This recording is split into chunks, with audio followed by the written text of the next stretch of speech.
वहां कुछ भी नहीं है, कर्म भी नहीं होगा। और जो इंसान धर्म को मानता है कि हाँ हमारा ये धर्म है, माँ बाप की सेवा करना हमारा धर्म है, बड़ों का इज्जत करना हमारा धर्म है, ईमानदारी से कमाना हमारा धर्म है, तो जब ये हमारे अंदर भावना उत्पन्न हो गई तो हम जो भी मेहनत करेंगे ईमानदारी की तरफ जाएंगे। अगर किसी का पड़ा हुआ है तो हम नहीं उसको उठाएंगे, नहीं ये दूसरे का है।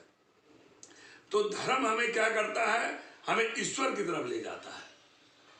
और कर्म जब उसमें मिल जाता है तो ये दोनों मिलकर के क्या होते हैं, इंसान का जो किस्मत चमक जाता है, उसकी भाग्य रेखा खुल जाती है। अब हम लोग यहाँ आए हैं, यहाँ बैठे हैं, सत्संग हो रहा है, क्यों?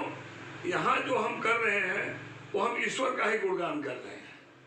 तो जहाँ भी जाइए, जहाँ भी रहिए, अपने धर्म और अपने कर्म दोनों को बनाए रखिए।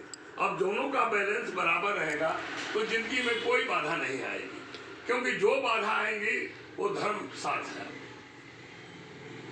इसीलिए बड़े बड़े ऋषि मुनि क्या किए, ये नहीं है कि वो सिर्फ जंगल में जाकर के तपस्या किया है, उन्होंने वहां जाकर के धर्म का स्थापना किया और धर्म के साथ साथ कर्म किया गया। जितने भी बच्चे थे जो जाकर के ऋषि मुनियों के यहाँ पढ़ते थे, भगवान भी गए हैं, राम भी विश्वामित्र जी के यहाँ गए हैं, हर लोग, तो उन्होंने क्या किया, धर्म की स्थापना किया, धर्म के साथ साथ कर्म का भी स्थापना की। और जहाँ धर्म और कर्म दोनों रहेगा वहाँ हमें कोई परेशानी नहीं आएगी। जिंदगी को बढ़ाने के लिए, जिंदगी को आगे ले जाने के लिए ये दोनों हमारे लिए अनिवार्य हैं। और जो इंसान सिर्फ एक के बल पर रहेगा वो संपूर्ण नहीं होगा, दोनों साथ है। अगर ईश्वर ने हमें जिम्मेवारी दिया है तो हमें उसको पूरा करना है, हाँ, लेकिन करना कैसे है, ईमानदारी से।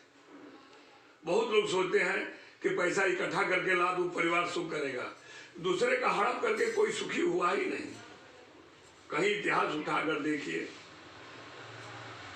कोई नहीं होगा। क्यों? दूसरे का सता करके हम सुख ले ही नहीं सकते हैं। इसलिए बोलते हैं ना, भाई वो पाप का अनाज मत खाओ। जब भीष्म पितामह क्यों चुप हो गए, क्योंकि उन्होंने पाप का अन्न खाया था। नहीं तो एक सामने औरत बेइज्जत हो रही हो और जो इंसान होगा वो तो खड़ा हो जाएगा, लेकिन सब देखते रहे